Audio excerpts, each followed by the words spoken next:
the daughter of Barack Obama? No, but it is the daughter of somebody. Well, it has to be, doesn't it? It's the daughter of Will Smith. Do you know Will Smith? Yeah. Do you know what her name is? What's her name? What is her name? Do you know her first name?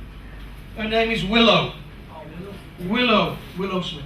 So Willow is actually, she's a teenager. She's not yet coming into the workplace, but maybe in 2, 3, 4 years' time she'll be there, yeah? So that means that we could have all these people working in the same workforce. Remember, by 2020, the millennials, Generation Y, Justin Bieber, and the majority of the people in here will form 50% of the global workforce. Yeah? That's what's going to happen. So it's over to you, isn't it? It's over to you, Generation Ys. Well, not totally just yet, but you know, you're going to be the mainstay of the workplace. You see here, this is the difference in outlook and work ethic. Don't take it too seriously. Can you see it at the back? You might struggle to see this. But anyway, I won't go through it all. But there's just some different in behaviours there, split amongst the different generations. I won't go into it all. What it's trying to say is that each generation has a different view on things. Would you agree with that? Yes. It's the case. It's the case. So if you're a people management professional, or a line manager, or a head of department, you are going to be faced, or are faced, with these issues. Being able to manage a multi-dimensional, multi-skilled, multi-age workforce. And this will be one of the challenges for the future. PricewaterhouseCoopers surveyed 4,500 graduates across 75 countries, and they said, which of the following things do you believe make an organisation an attractive employer? And some of the things that came out top: work-life balance. The younger people of today wanted to make sure it wasn't all work, and that there was a work-life balance there. Yeah? They didn't want to be working every hour. You know, they wanted a balance. Powered by technology was also important. You know, the younger people wanted to make sure if they joined a company, they would have the latest information system, technology, and facilities available to make their jobs a lot easier. So keeping up to date with technology was an important one. We also said money isn't everything. Training and development opportunity is also important for younger people entering the workforce today. And also, reputation matters. Brand matters. You know, it's important that, you know, if you're that way inclined, and Generation Y more than anybody wanted to make sure that if they joined a company, it was a company with the right brand that stood for what they believed in. Yeah? So, you can see here, you can't quite read it, 52% opportunities for career progression, 44% competitive wages and other financial incentives, and 38% or 35% excellent training development programs. These are some of the things that came out of the survey. I'm having some problems now with feedback on this mic. I would like to work outside my home country in my career.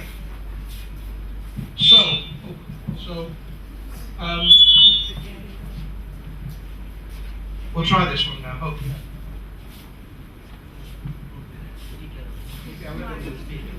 Where's the speaker? Oh, that's the problem then, isn't it? I'm tuned in the speaker. Thank you for telling me. Hopefully we'll be okay now. I need to move to the side, otherwise you can't see the screen, that's the problem.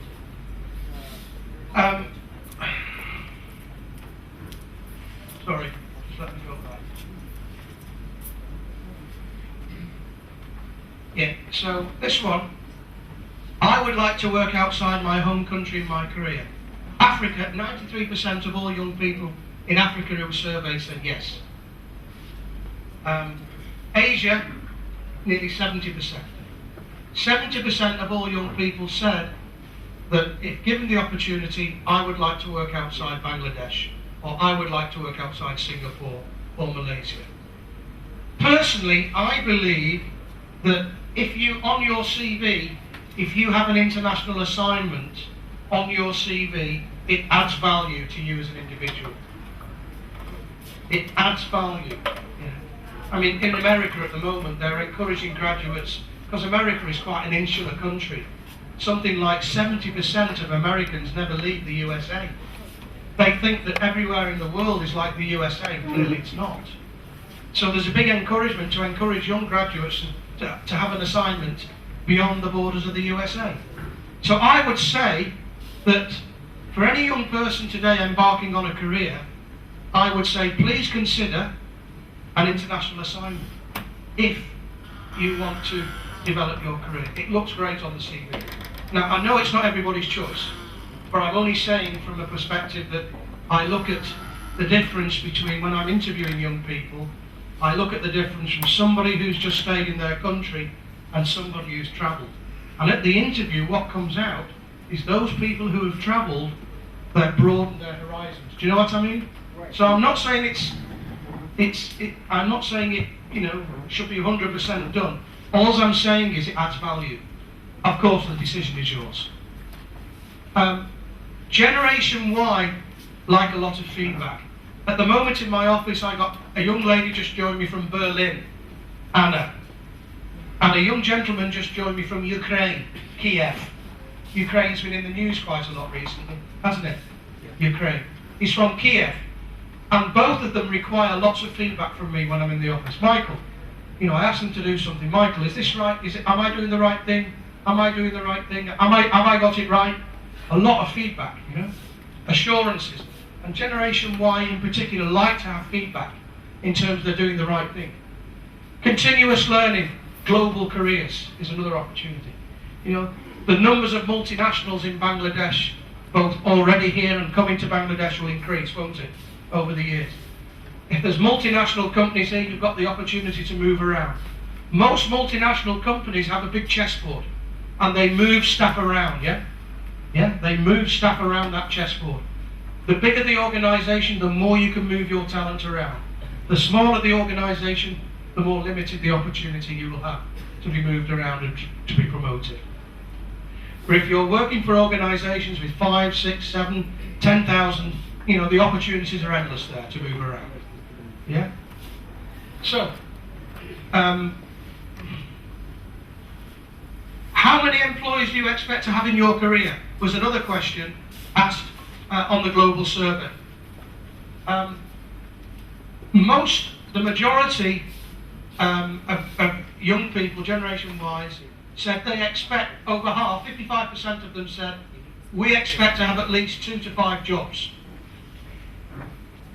In this room, how many of you expect just to have one job, working for one company? Yeah? One person here.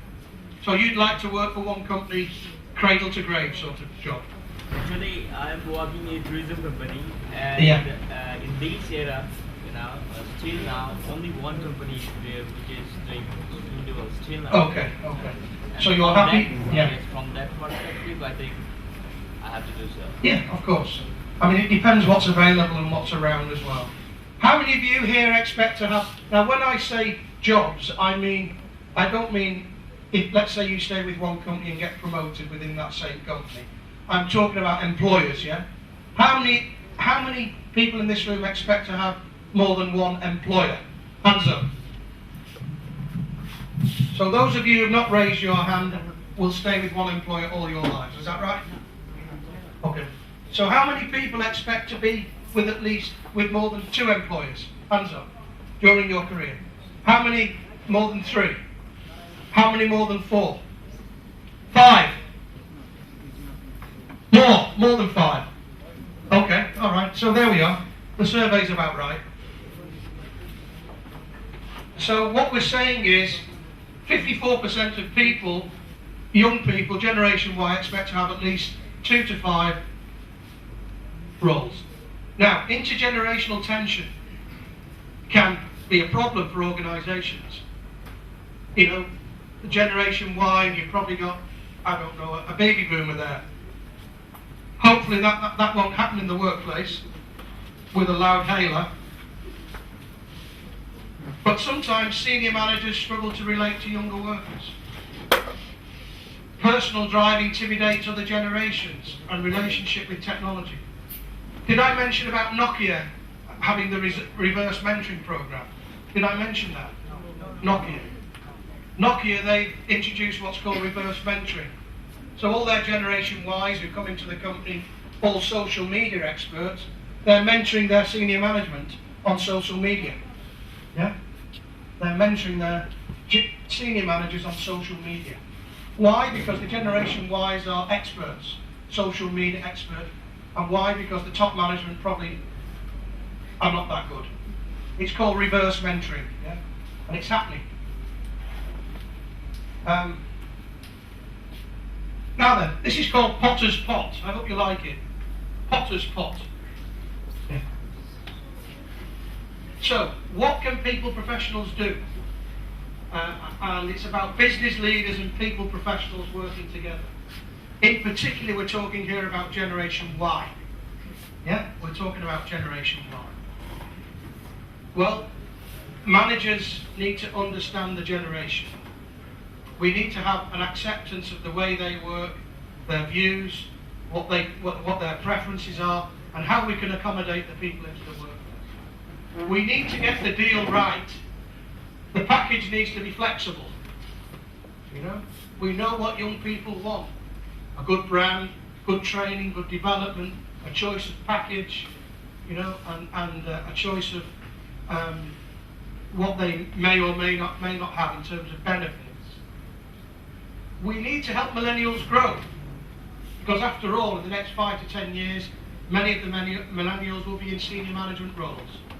So people management professionals, or HR as they're called today, have a responsibility, along with the management, to help the millennials grow. We need to give constant feedback, not only at the appraisal, but also during the working day, through coaching and mentoring programs. Yeah? Coaching and mentoring is now big business in organisations. Most large companies now, good companies, have formal coaching and mentoring programs to supplement their graduate development programs. In many ways, the graduate development programs are linked to professional membership of some learned society.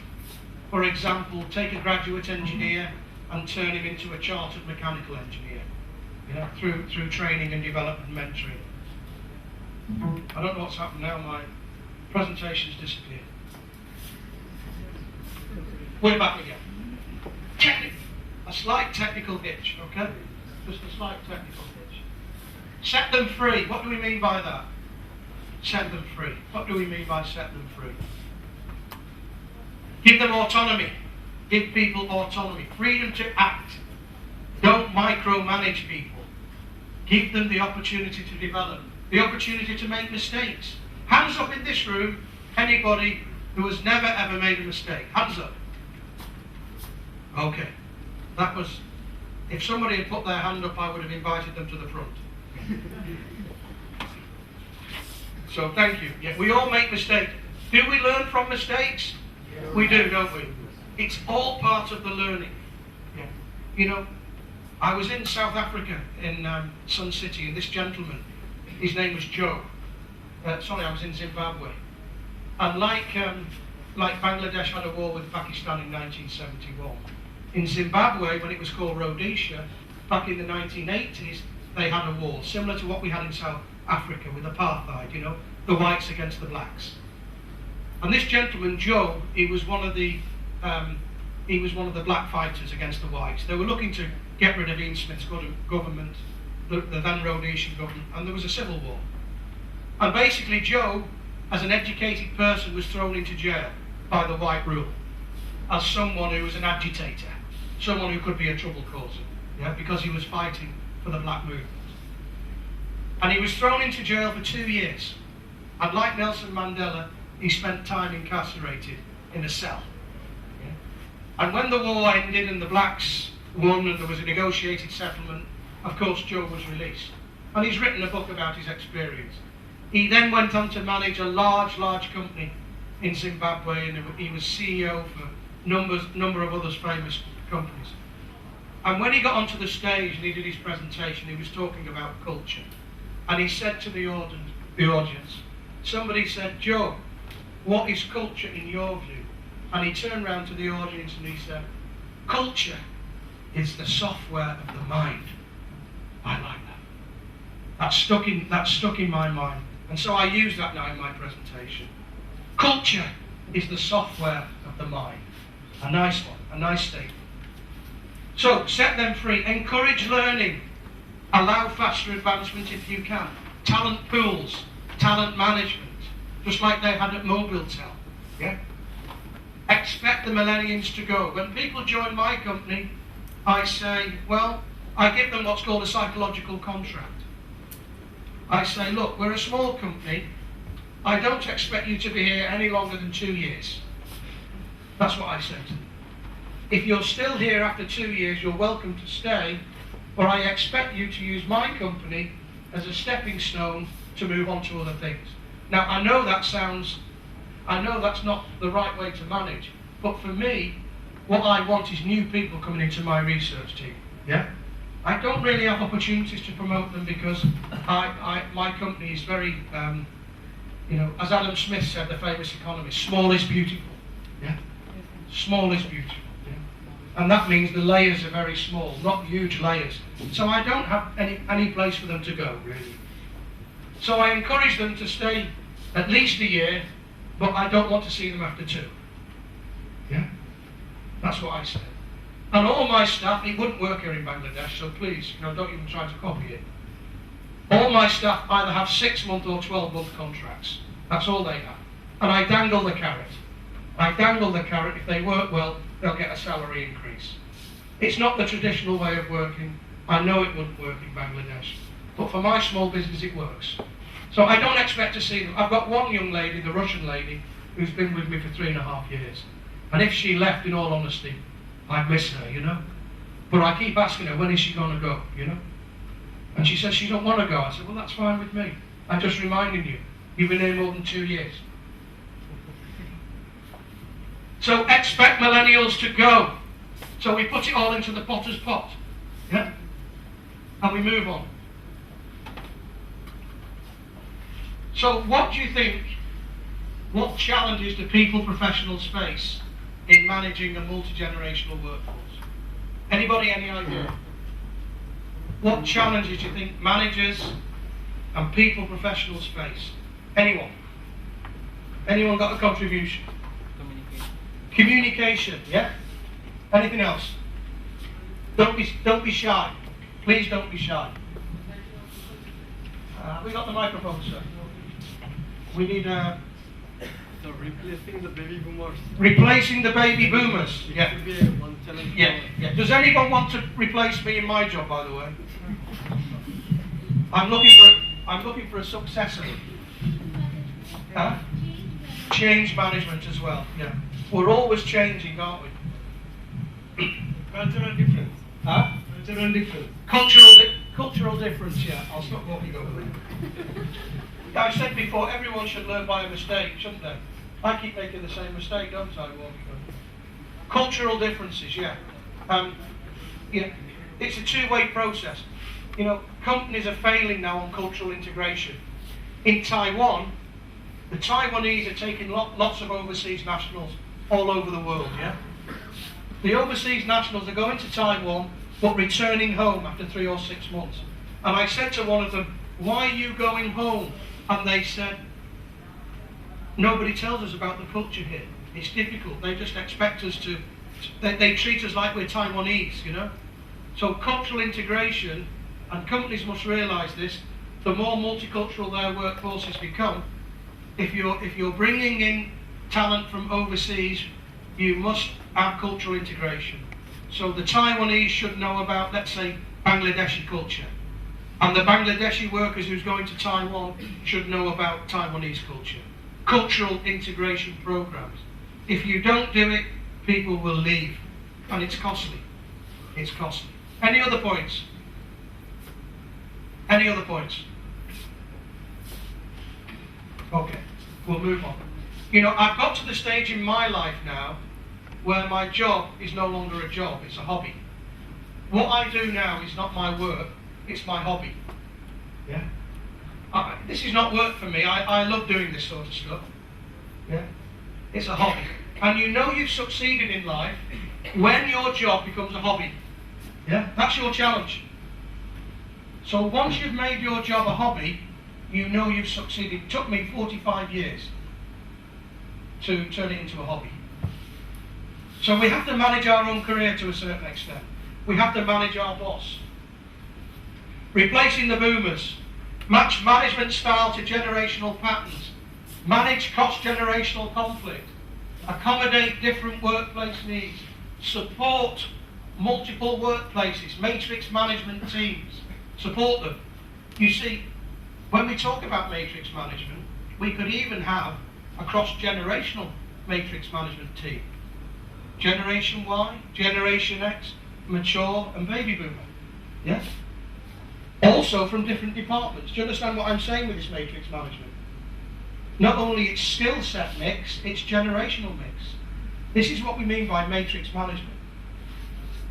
Link people and place to culture. You got that one before. So these are some of the things. So bridging the generational gap. How can we do it? Be aware of the differences. Have employees learn about the differences through short workshops on generational psychologies. Make them understand the differences between the thought of the mind. Understanding triggers within each organisation. Having good communication strategies in place. The good organisations have very good communications strategies in place. Communication should come top down and also bottom up. That's the sign of a good organisation, where the communication channels are good. Encourage one-to-one building through mentoring or coaching. You know, most young people now who join companies are given mentors or coaches to help bring them along in their first 2 years of the job. Find opportunities for employees to share values and fine-tune compensation packages. Not the standard approach. Give them a menu. Give people a menu. Let them make a choice. Yeah? So these are some of the things. Create individual development plans. So let's have a quick look at Nokia. Have any of you got a Nokia phone? Hands up. Nokia. Or any Nokia product. Hands up, any of you have got a Nokia product. Okay, I've got a Nokia phone. I've got one phone that's 25 years old, which is this one. Can you see? You can only get these in museums now, by the way. Can you see how high-tech I am? Yeah. Yeah. And then I have a more up-to-date phone. It's not as good as yours, but it's a relatively new, small Nokia phone. So I have two Nokia products. If you say, am I happy with them? Yeah. Are you happy with your Nokia product? Yeah. But Nokia's had some problems as a company, hasn't it? Profit warnings 2 or 3 years ago. The problems was they were losing out to Samsung, who were developing new products quicker than Nokia, that they had a profits warning, problems, not creating the right sort of product. It was a struggle. But anyway, they're still successful. 8 million followers on Facebook, nearly 300,000 Twitter followers. Prolific output of videos on YouTube. Generation-wise, 40% of their workforce. So 40% of their workforce is under the age of 30. It's a bit like Google and Facebook. It's a young company, you know, full of sort of social media, IT, high flyers. So how many of you have got your own Facebook page? Hands up. How many? Not everybody. Who's not got a Facebook page? Hands up. You see, it's not everybody. It's not everybody. How many have got Twitter account? Okay. How many have got LinkedIn? Okay. So my view is that LinkedIn's a very powerful tool. I went to Ghana in June for a month, and through LinkedIn I got 5 new customers. Never met them. 2-3 banks and 2 other companies. Met them on LinkedIn, started to develop meetings, all sorts of other things. 5 new customers in Ghana. Something generated around about 10 days of consultancy work, maybe 12 days. My new customers included Airtel, Toyota Motors, Calbank, one of the indigenous banks in Ghana, only through LinkedIn. Before that, I used to have to go to Ghana and have face-to-face meetings. Terrible. Going through all that, you don't have to do it anymore. Just use LinkedIn. And that goes for looking for a job as well, doesn't it, sometimes? So social media is very powerful. Nokia have an open culture. Done it again. Generation Y friendly. The senior execs engage with the Generation Y through social media and tools. And as I said to you earlier, they have this reverse mentoring program, which is very successful. So we've got 15 minutes left as we draw an end to my program. I hope you're still with us. You're not still, are you not bored? Are you bored? No. Are you sure? Yes. Oh, okay. We can continue till midnight if you wish. No. I have lots of energy. Lots of energy. Yeah. As a consultant, you have to have energy, I'm afraid. You also have to have good health. Yeah. Have you all got energy and good health? It's important. You don't find it on a job description. If anyone's got in the work and they have a job description and person spec, if you can show me where it says must have good health and must have energy, I can't see it anywhere. But it's a requirement of the job, isn't it? You have to have energy. And you also have to have stickability. Do you know what I mean by stickability? Stickability. What do I mean by stickability? Anyone? What does it mean? Ability. Good. Stickability. I'm coming over here, it's safe. I'm going to sit near the green thing. Can you? Oh, you can't see. All right. Stickability. Sticker. Well, to stick to something, never to give up. Nelson Mandela, persistence. Nelson Mandela had stickability. Yeah, he never gave up for what he believed in. Yeah, stickability. It's ability to deal with stakeholders as well, but you have to stick to your guns basically. You're not you're focused on what you're trying to achieve. That's what I mean by stickability. So let's have a look at some of the key skills for the global workers for the people managers in today's world. I believe it's very important to have a global exposure and outlook. You know, when I watch the news, you know, in the good old days, I used to finish work and watch BBC News. BBC.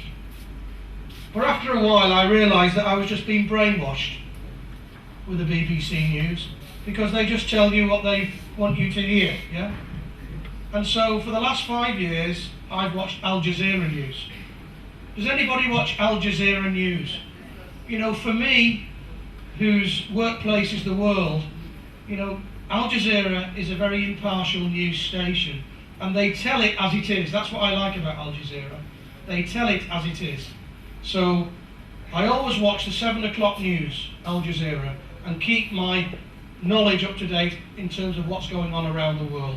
I think it's important, isn't it? You see, the challenge for you as young professionals, young corporate employees, young graduates, postgraduates, whatever, the challenge is to maintain a global outlook. Not just to focus on Dhaka or Bangladesh, but to maintain a global outlook. That's your challenge. Understanding of cultural integration. I mentioned to you the example of Taiwan. Cultural integration is very important. Generational awareness and psychology. You know what I mean by that now, don't you? Having an understanding of the different generations.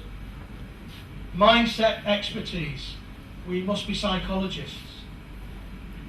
Project matrix management skills. You know, universities now in other parts of the world. MSc, project management. Have you got them here? MSc, project management at Daffodil. Do you have such a program? Yeah. Well, you see, the world is full of these programs now. You see, people can make careers out of becoming project managers and picking up the retrospective skills. Project management is the future. Flexibility. You have to have flexibility to survive in the corporate world, don't you? You cannot be too rigid. Organisations expect more for less. That's the challenge now. They expect more for less. Yeah. You need to be both a specialist and a generalist. If you're just a specialist, it's a risk. It's a risk because if technology changes and your job changes, there may no longer be a requirement for you. So a specialist generalist is the way forward. We must have an understanding of business strategy, how the organisations work, and also we must be able to influence and persuade. These are the main skills that young people should have today going into the workplace. I've given you here a comparison for people management professionals. The HR business partner on the left and the people matrix manager on the right. So to be a people matrix manager, you must have all the things on the left as well as the requirements on the right. MBA in people, do you have it here at the moment? An MBA in people. It's coming, it's coming. A professional qualification, yeah, an accountancy qualification, engineering qualification, marketing qualification, or a people management qualification. If you want to go into consultancy, you must have a minimum master's degree plus 10 years experience as a minimum, plus maybe international experience and work for 2 or 3 companies. Otherwise you'll struggle to get into the world of consultancy. The benchmarks are going higher and higher and higher. Prince 2, you can do a Prince management qualification in 3 days and certified. Have a look at Prince 2, search it on the internet. Social media expertise, well you all have that, don't you? Are you all social media experts? Who's not a social media expert here? Just me. Environment. Is environment a big issue in Bangladesh? Is recycling and environment and green a big issue here in Bangladesh at the moment? Is it or isn't it? Have you got recycling programs? Are you encouraged to switch off electricity? Are you encouraged to save your paper and plastics and bottles? Yeah? And as organisations, have we got green policies, ISO 9000 and whatever it might be? Yeah? Yeah? Yeah, 14,001, yeah. So they're all in place. Organisations with good environment awareness, good CSR have a good brand. It adds to the brand. Understanding of the generational mindset. So there we are. The shifting roles. I even think that people who work in people jobs, HR jobs now, we shouldn't even still be using the word HR. I think it's out of date. What does human resources mean? Human resources, what's that? What is it? It's all about people, isn't it? Would you agree? Yeah. Human resources. I don't understand that meaning. So I think we should start to think about the way we title our. So we're moving away from this into this. Head of people rather than HR director or director of people. People assistant, people administrator, people advisor, people project manager, people matrix manager. Do you know the difference between a project and a program? Yes, sir. What is the difference between a project and a program? Who would answer that question? Any program means a project. Huh? Many of the program means a project, but a project is not many program. Right. Anybody else? You want to answer? Sir, We need to understand what's the difference between a project and a program. Project has some period. It should be like this way or 1 hour. It is the duration. But program is also part of project. There is lots of, it is a part of a program is a part of project. So program may be very different type of program, including a project, but project should be one. Okay, all right. Do you want to have a go? Project is a part of program. A lot of projects make a program. That's it. And That's it. Yeah. project is it should be end or as a result. We need a result. Yeah. We need a conclusion. Yeah, yeah, you're right. Thank you for that. Thank you. Yeah, so a project might just be one project, yeah? So if you're a project manager, you're managing just one project. If you're a program manager, you're managing 6 or 7 projects. Because 6 or 7 projects then become a program. Does that make sense? Okay. So, we're going to finish off now. So what are the future challenges for people professionals? For any professional? Well, safeguarding sustainable talent pipelines is one. Making sure that the lifeblood coming into the organisation is maintained through talent pipelines. Replacing the boomers. In 10-15 years' time, people like me will probably be leaving the workplace. The matures in the next 5 or 6 years will be leaving the workplace. Make way for the younger people coming in. Manage cross-generational conflict. Supporting the under-25s globally. Organisations should be doing more for under-25s. I was speaking to the chairman of your university here, and he was telling me that he's setting up the entrepreneurial school here next year with some programs on entrepreneurism. He's also setting up incubation program to help with the support of the banks, to help entrepreneurs to develop their ideas. That is the future. It's not looking for jobs all the time. Young people can be creators of wealth. You know, universities should be encouraging you to look at entrepreneurship. You know, to maybe look at the things that you're good at. You know, rather than going down the traditional way looking for a job. It's an alternative. Instead of waiting for that job that might not come for a year or two, do something about it and set up your own business and become an entrepreneur. There's risk associated with it. But I think young people need to be given the tools and skills to be creators of wealth for the future. Yeah.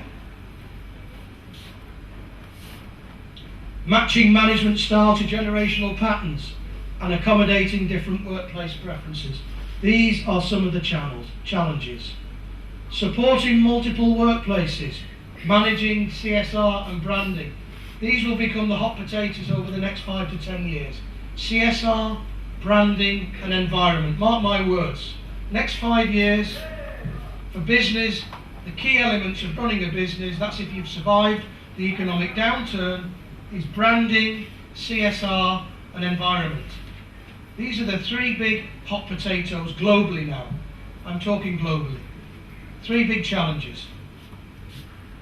Understanding of external markets and competitors. Keep up with changing business needs. CPD, continuing professional development. Keeping your skills and competencies up to date. Not relaxing, but keeping your skills up to date. Managing borders is a big challenge. Canada is welcoming people into its borders because of the decline in talent. Countries like the UK and other parts are guarding their borders fearlessly. But the problem is, for these countries in the future, they may not have enough talent to be able to manage the jobs. Even now in the UK, there's a shortage of plumber, electrician, mechanical fitter, joiner. They've all come in from Poland to fill the gap. If you want a joiner or a plumber in the UK, you make a phone call. Who will answer the phone? Somebody from Poland. Because UK stopped apprentice training about 10 years ago. As a result, there's a lack of skilled tradesperson there. So it's a problem. Manage new global reporting technologies. So these are some of the things that I wished you to know about. So, to end my presentation, what now? It's your choice. We can stay as we are, or we make way or we make changes to the way that we manage our people. So, that's the end of my presentation. I think, is it 6 o'clock? What time is it? Dead on 6 o'clock? Is it 1 minute to, or is it dead on 6? Huh? 6:01. I do apologise for going a minute over. I do apologise. It's 6:01. So that's the end of my presentation. I hope you've enjoyed it. It's been nice to talk with you. Thank you.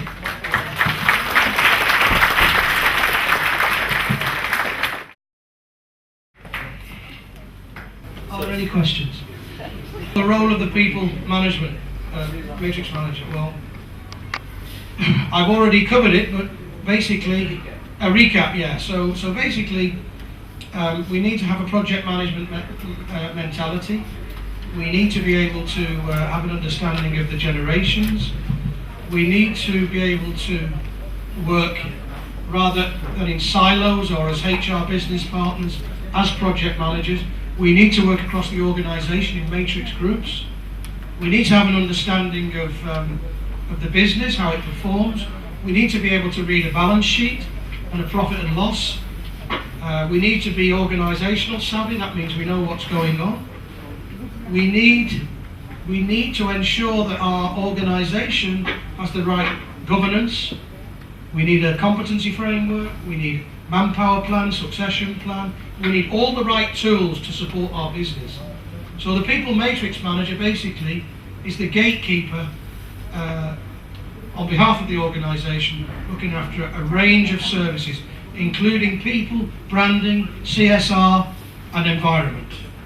And the skill set is slightly different. The focus is very much more the way you work rather than working in a silo or transactional. You're working on a project or with a matrix group. So in a nutshell, that is a matrix manager, people matrix manager. Any other questions? Sir? The project managers will lead in the future, or they're going to make the big changes in the future. They will do better, or if anyone take knowledge about project management, he will lead in future. Yeah. So actually, I want to know that what basis for explaining this, and what is the logic or what is the data? Okay. All right. Thank you very much. So what we're saying here is project management as not necessarily as a job title, but as a way we do work. More job titles now. I do a lot of work for National Health Service in the UK, lots of job evaluation where I'm matching banding jobs for salary. And the amount of jobs now I see, project manager, program manager, matrix managing means that you might not have any direct reports, but when you're on a project, you're line managing people on the project. But it won't be all the time. It will just be for the duration of that project. So, what I'm trying to project management skills is evolving as the way people do their business now. It's not just the title, but it's project managing work. So it's moved away from transactional work, where you're acting as a project manager, and a lot of, instead of being given work, you're given projects now, with timescales, KPIs and deadlines and things like that. So it's all changing. So project management is a skill in terms of it's a way of working. Yeah, that's what I mean. Any other questions? Yes, sir. Yes. Thank you. Yes. As you have told us that you are an entrepreneur, and I'm very much encouraged to know that. And for my own interest, and I think everybody is looking for this answer. I mean, it's just an interest to know that what is your business? I mean, tell us about your entrepreneurship.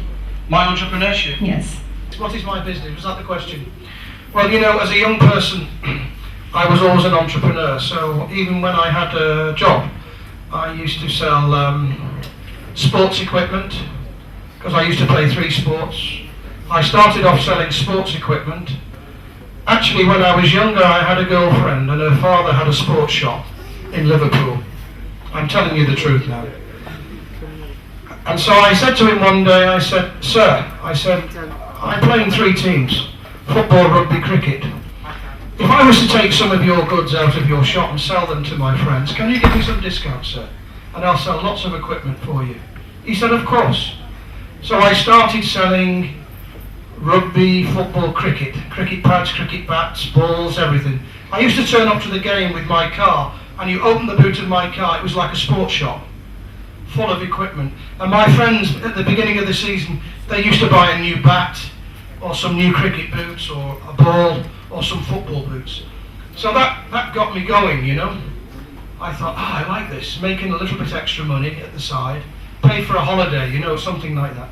And then I set up what was called mobile gardening supplies with my cousin, where we delivered gardening supplies, products, for older people who couldn't get to the shops. So we delivered the feed and weed for the garden, the rose, the weed killer, you know, all these products. So we delivered to home by order. And then having done that, I used to sell paint, crown paint. I know you have Berger here, don't you? Do you have crown paint here? Yeah, I used to sell crown paint, again as a sideline. So now I've sold sports gear paint, what was the other one? Gardening products. And then about 15 years ago I set up my own company, Ski Sunday, because I used to ski as well. And I became a ski coach. And I used to teach people skiing before they went on their skiing holiday. So I set up a little business called Ski Sunday. And every Sunday during the winter months we had families coming for 4 weeks, 1 hour every Sunday, to learn to ski. So I did that for about 10 years, every Sunday, for the winter months only.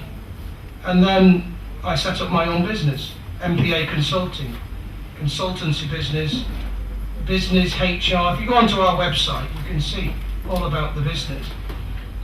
Human resource management, training, development, consultancy services, all to do with people issues.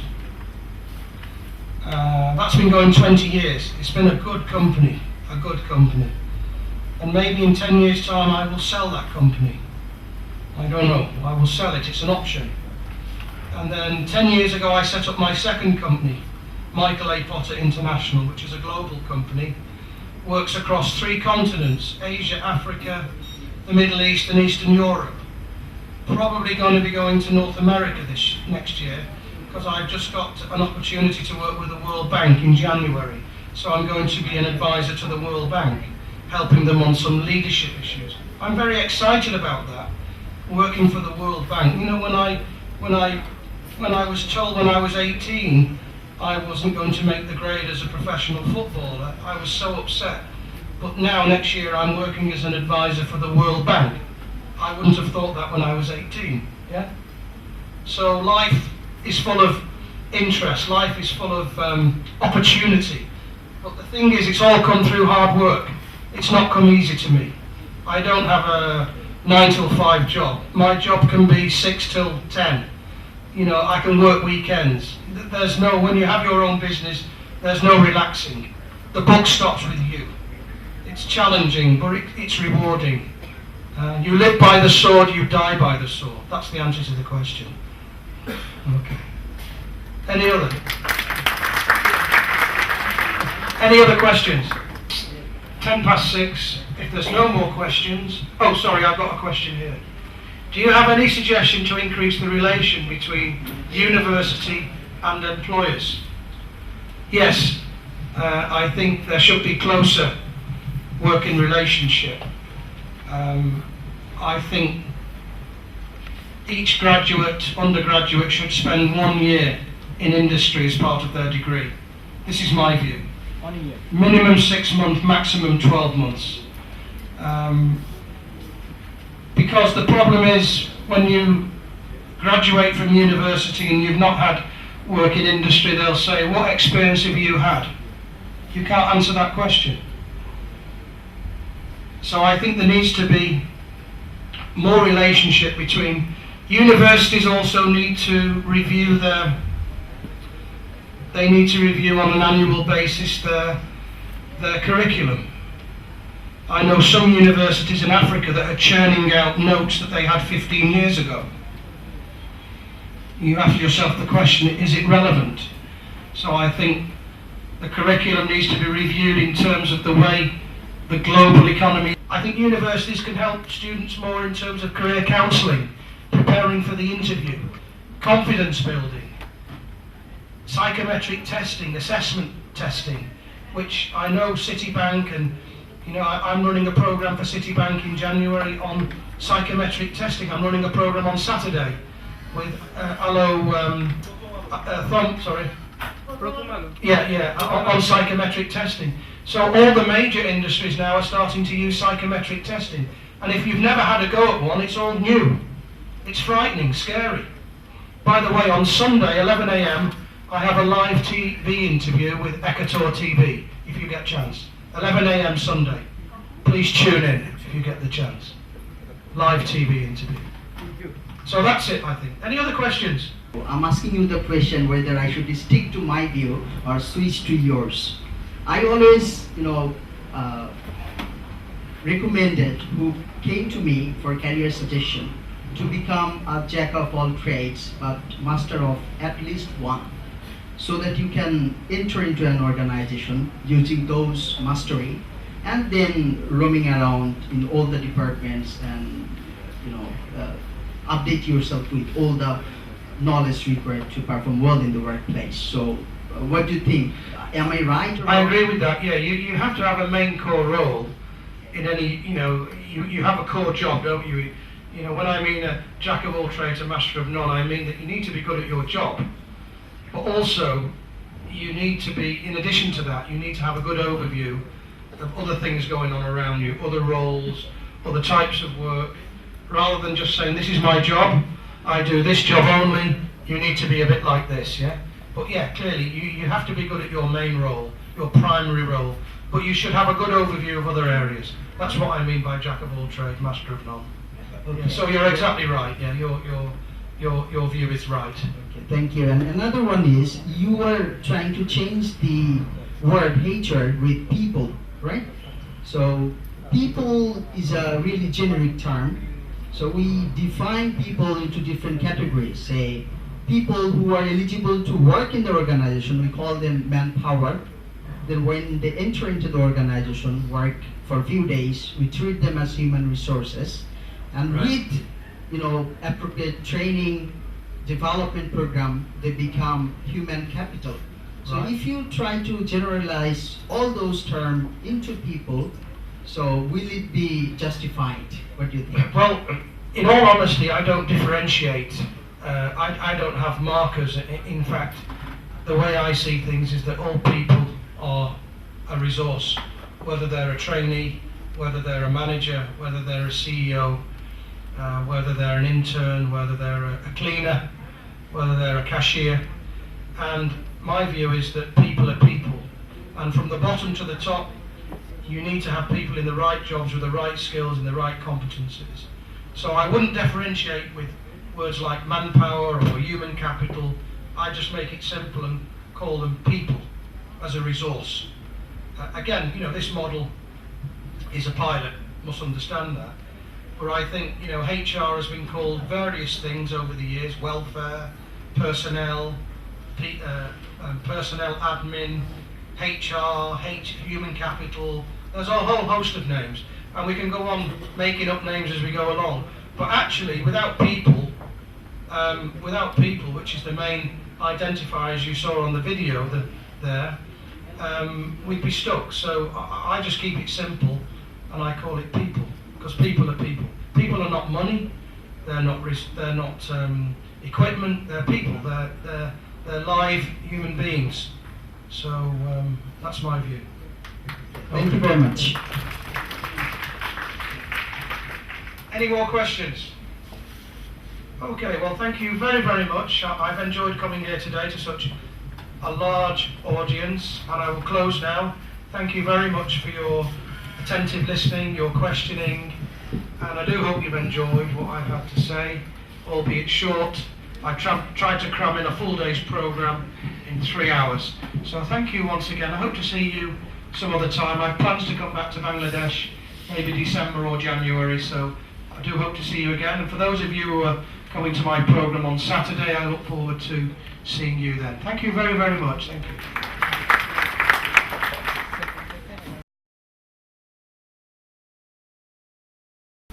This has been an immense pleasure for me to be here for two capacities. Number one, I am one of the faculty member of this university in MBA program. Second, you have already learned I am the president of Bangladesh Society for Human Resource Management. In fact, Mr. Michael Porter and myself, we met together through internet.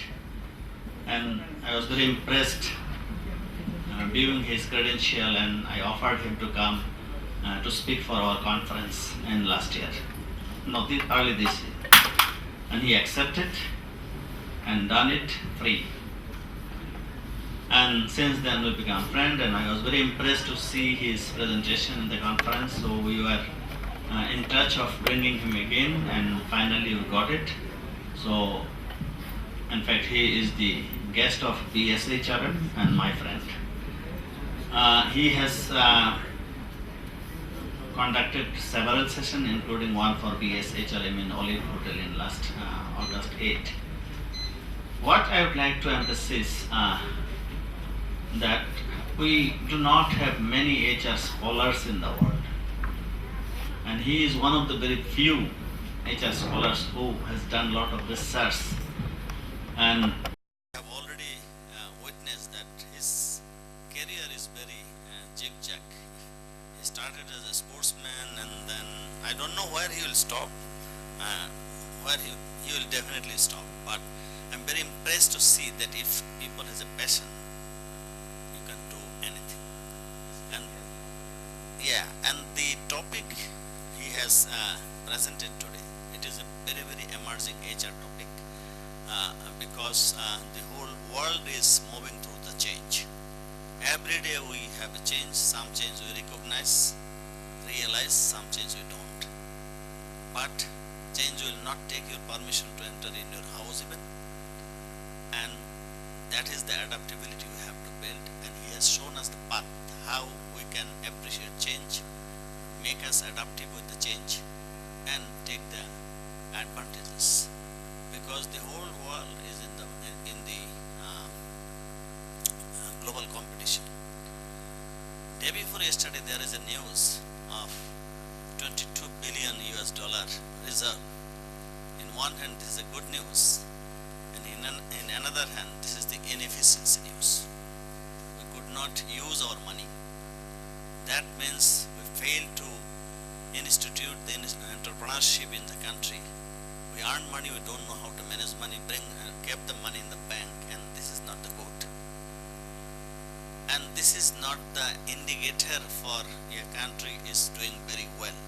Anyway, I think if we can manage our 160 million people properly, this country will very soon will be middle income country, and I'm very sure. So this is not the time for a long speech, but I would like to thank Michael Porter and Daffodil University and my good friend Sabur Khan, who has agreed to organize this session here. And this is not the end. I think we have started the journey in partnership with the Michael Porter. Next time when we'll be coming, we'll have definitely program with BSHRM and Daffodil International University. Thank you very much. Thank you. In the name of Almighty, the loving, the kind, our Honorable Speaker, Mr. Michael A. Porter, my respected colleagues, participants from Daffodil International University and other organizations, my salam, regard, namaskar, good evening for you all. I welcome you all. You have learned quite a lot about Mr.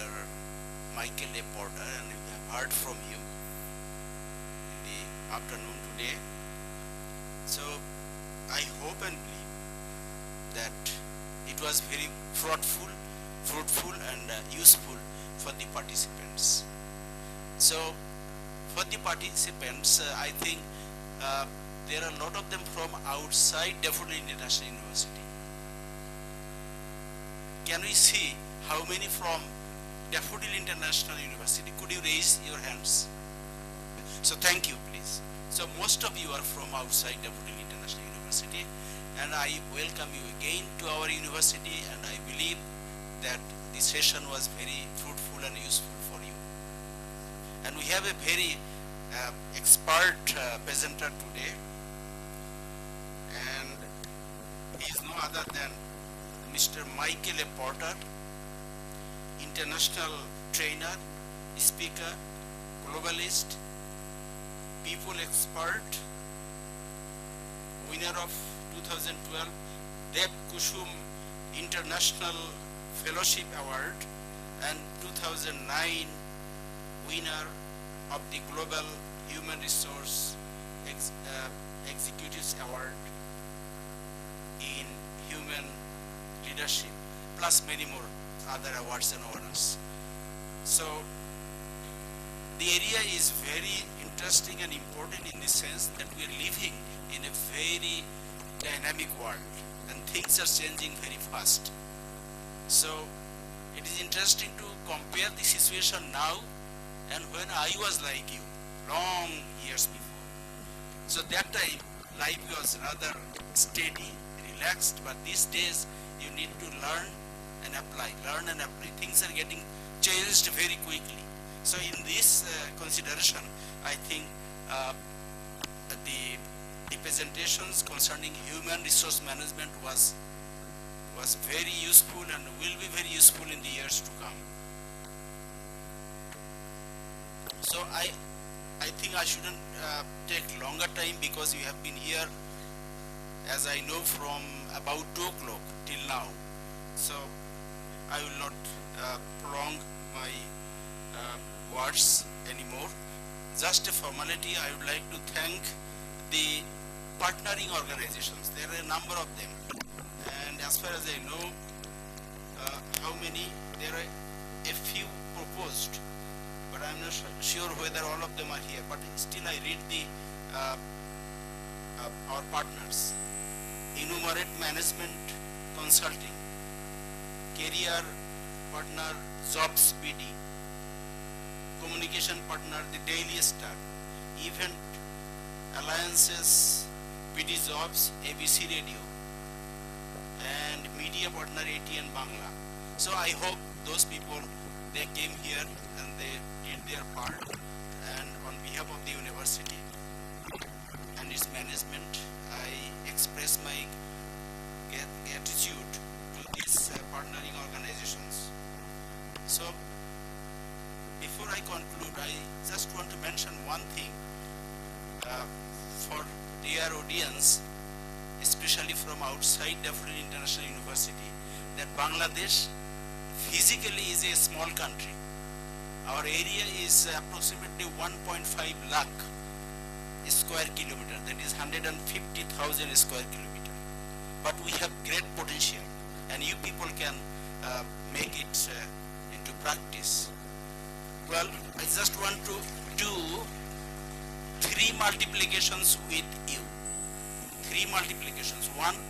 First one is, we are 1.5 lakh square kilometer, but there are many countries who cannot grow more than 1 crop, but we grow 3 crops. Some of our agricultural scientists say we can grow 4 crops. So considering 3 crops, if we multiply our area, it becomes 4.5 lakhs square kilometer. And this is true. I talk to many people, they said, we produce only 1 agricultural product. So considering 3 times, it is automatically 4.5 lakhs.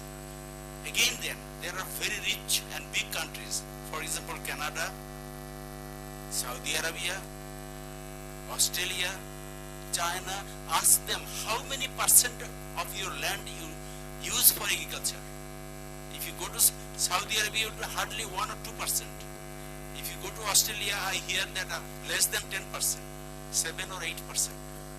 So, if we consider Bangladesh to one of those countries, and if we accept that they produce on the average 10% of their land, they use 10% of their land for agriculture. On that account, we can multiply our country by another 10. Because we are 10 times, 100%, as compared to let's say 10%. So that makes Bangladesh an square kilometer area of 45 lakh square kilometer. So that is, I think, very, considering only one thing, that is agriculture. But we have more important things that is more productive, more valuable. And these are yourselves. So I think it is important for us, the whole country is looking onto you. And I believe we have a very bright future. And there was a mention of in 2021 middle income country. I believe that we have already achieved middle income status if we add our black income to the white income. So it has already achieved, and officially I believe it will be achieved long before 2011. That is by 2018 or 17 we will earn that status. So considering all these things, I think Bangladeshis, we are a small country but a big number, and we should have great confidence on ourselves, and we have tremendous possibility. So with these few words, I just want to thank you, Mr. Michael, again for your coming and delivering our students and participants all the way from England. I hope you are having a good time in Bangladesh, although you might have already experienced this everyday situation of Dhaka city, that is traffic jam. If not, you are going to do it now because evening is very bad time in the city. So I especially thanks our friends who have come from other institutions to join us here in the Daffodil International University. So thank you again. I will thank our Director, Career Development Center, CDC, Said Maruf Reza, Assistant Director, Mr. Shamsud Doha, and his team, and our respected colleagues for organizing this international seminar for us here in Daffodil International University. So with these few words, I express my best wishes for you all, and thank you.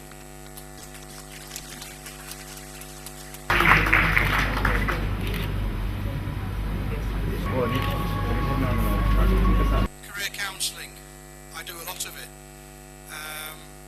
Whether you're professional, already working in a corporate, whether you're a postgraduate, already in a job, or maybe looking for that job, or whether you're a student, just graduated or about to graduate. I think that, there's a number of things that you need to have. And first of all, you need your toolkit. You need to have a good CV. CV, I would say no more than 2 pages, although in Bangladesh the requirements might be slightly different. But if you look globally across, the average is 2 pages, no more than that, no white spaces on the CV. A good personal profile to start off with. Looking, I suppose, the competencies that you need to show. First of all, good academic background, qualification, so on and so forth. Employers will look for your hobby and interest, member of any society, office, whether you've been a school prefect or leader of a club at university. Sometimes they're looking for leadership, whether you're a captain of the cricket team. All these things matter in terms of your CV, that you've held a position of responsibility.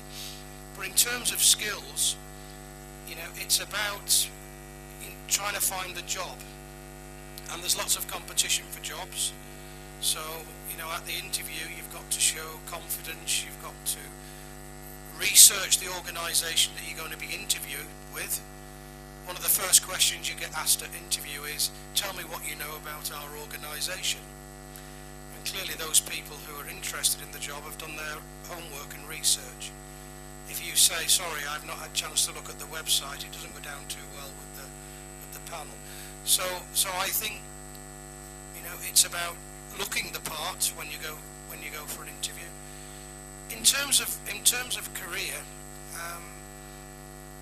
I think this day and age, it depends really what you want to do. If you want to stay with one company for the rest of your life, cradle to grave, or if you want to move around. But for most people now, they tend to stay with the company as long as there's a promotion. You're moving forward, that's okay. If not, sometimes maybe you're better to look for something else outside. There's a lot of headhunting going on in Bangladesh, particularly amongst the banks. So anybody who's got any potential will soon be found out, and there'll be job offers, I presume. So getting that first job is the most difficult, I think. Once you've got your first job and you're in work, gaining experience, you're then moving forward. It's easier to get a job if you've got a job. Do you know what I mean? If you've not got a job, it's difficult to get a job. So once you're in a job, you're in a bit of a driving seat. You can stay, you can develop your skills. Join companies who offer good training, learning and development. That's the thing. Join companies that have a good brand. Join companies that can offer you a career path. If you're unsure about joining a company, don't do it. There's nothing worse than starting a job and not liking the job. So I think you must think about that. Some people in their early career stay generalist rather than specialist. Like I did, I spent time in finance, in procurement, in stores, so it might take you a while to find out your true forte. It might not be till you're 30-something that you really find out your path, where you want to go. So there's a number of things. At the interview, prepare yourself for the interview. Be confident. Do your homework. Even voluntary work, to a certain extent, looks good on the CV. I'm not sure whether that's acceptable here in Bangladesh, voluntary work, but a lot of young people do voluntary work if they can't get experience. So, but anyway, I think there's lots of opportunities here in Bangladesh. Your GDP is growing well. There's investment here, so you're not too badly off here compared with other countries. You're not too badly off here. I think you're quite lucky. Your banks have been managed well, managed prudently. So all I would say is prepare yourself for the job market, and don't rush into a career if you're not sure about it. But, and manage after 2 to 3 years, ask yourself the question, am I ready for a change? Don't spend 5 or 10 years in a job, otherwise you become brainwashed. I'm sorry to say that. And you have to be careful not to spend too long in a job. In this day and age, 3-4 years, I think, for younger people, maybe 2 years for your first job, and then look for something else. If the company you join doesn't offer, look outside. As I say, it's easy to get a job if you're in a job. That's my advice. I could go on, I could spend a day on career counselling, I don't know where to start, so I hope some of those pointers, but some of the qualities, you need to be keen, enthusiastic, you need to be interested, you need to be, on the ball with things, knowledgeable and polite, good communication skills, a sense of humour as well in the work today is important, isn't it, would you say, for those people of you in jobs? You have to maintain a sense of humour. I think it's very important. Anyway, that's all I have to say. Okay. Good luck. Okay, sir.